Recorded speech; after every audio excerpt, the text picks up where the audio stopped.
বাংলাদেশ পারলে শ্রীলঙ্কা কেন পারে না?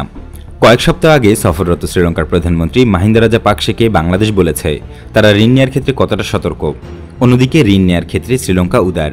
শ্রীলঙ্কা এক্সপ্রেসওয়ে নির্মাণ করে যেখানে সামান্যই ট্রাফিক সমস্যা হয়, বন্দর নির্মাণ করে যেখানে 2-4টে জাহাজ ভেড়ে, বিমানবন্দর নির্মাণ করে যেখানে 2-4টে বিমান ওঠানামা করে, কনফারেন্স সেন্টার নির্মাণ করে যেখানে কোনো ইভেন্টই হয় না।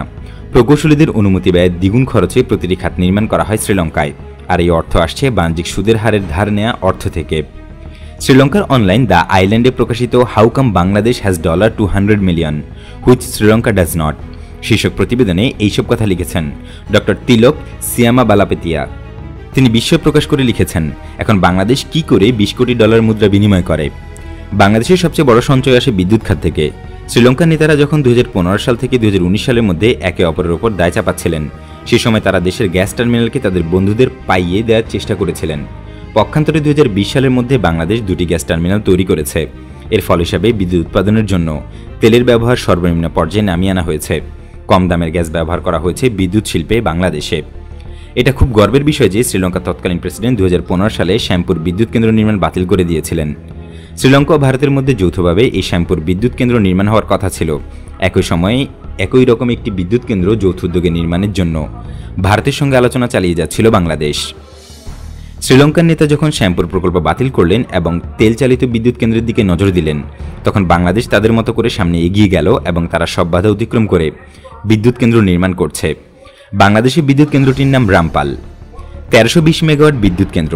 বর্তমানে বিদ্যুৎ উৎপাদনের জন্য প্রস্তুত এটি, কিন্তু এর অঙ্গ প্রতিষ্ঠান শ্যামপুর শ্রীলঙ্কাকে হত্যা করেছেন শ্রীলঙ্কার নেতারা। এর ফলে একই পরিমাণ বিদ্যুৎ উৎপাদনের জন্য শ্রীলঙ্কা তেল আমদানি করে। এতে বছরে ক্ষতি হচ্ছে প্রায় $50 কোটি। এ থেকেই বোঝা যায় কেন শ্রীলঙ্কার হাতে এখন খাদ্য বা টিকা কেনার জন্য আর কোনো অর্থ নেই। এটা শুধু এই বছরের চিত্রই নয়, সামনের বছরগুলোতে তা ঘটবে। ওই প্রতিবেদনের শেষাংশে বলা হয়, সম্ভবত পরের বছরে শ্রীলঙ্কাকে বাংলাদেশের কাছ থেকে $50 কোটি ধার নিতে হবে 24 রুপির বিদ্যুৎ উৎপাদনের জন্য তেল কিনতে, আর ঘরের ছাদে যে সৌর প্যানেল আছে তার প্রতি ইউনিটের জন্য মূল্য দিতে হবে 22 রুপি, যার দাম মাত্র 11 রুপি।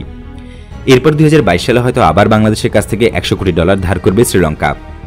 উল্লেখ্য যে বৈদেশিক মুদ্রার চাহিদা মেটাতে দক্ষিণ এশিয়ার বন্ধু প্রতিম দেশ শ্রীলঙ্কা বাংলাদেশের স্বর্ণাপন্ন হওয়ায় দেশটিকে বৈদেশিক মুদ্রার রিজার্ভ থেকে অন্তত $20 কোটি ধার দিচ্ছে বাংলাদেশ। মুদ্রা বিনিময় বা কারেন্সি সোয়াপের আওতায় শ্রীলঙ্কাকে সহায়তা করছে বাংলাদেশ। এ ধরনের বিনিময় বাংলাদেশের জন্য প্রথম হলেও বিশ্ব স্বীকৃত এই পদ্ধতিতে তেমন ঝুঁকি নেই। শ্রীলঙ্কা সরকারের পক্ষ থেকে বাংলাদেশ সরকারের কাছে বৈদেশিক মুদ্রা চাওয়া হয়েছিল। এর প্রেক্ষিতে বাংলাদেশ ব্যাংক শ্রীলঙ্কাকে $200 থেকে $250 মিলিয়ন দেওয়ার জন্য নীতিগত সিদ্ধান্ত নিয়েছে। বিদেশি মুদ্রার সঞ্চয়ন বা ফরেন কারেন্সি রিজার্ভ চাহিদার তুলনায় ঘাটতিতে রয়েছে শ্রীলঙ্কা। দেশটির জিডিপির প্রায় $8,400 কোটি।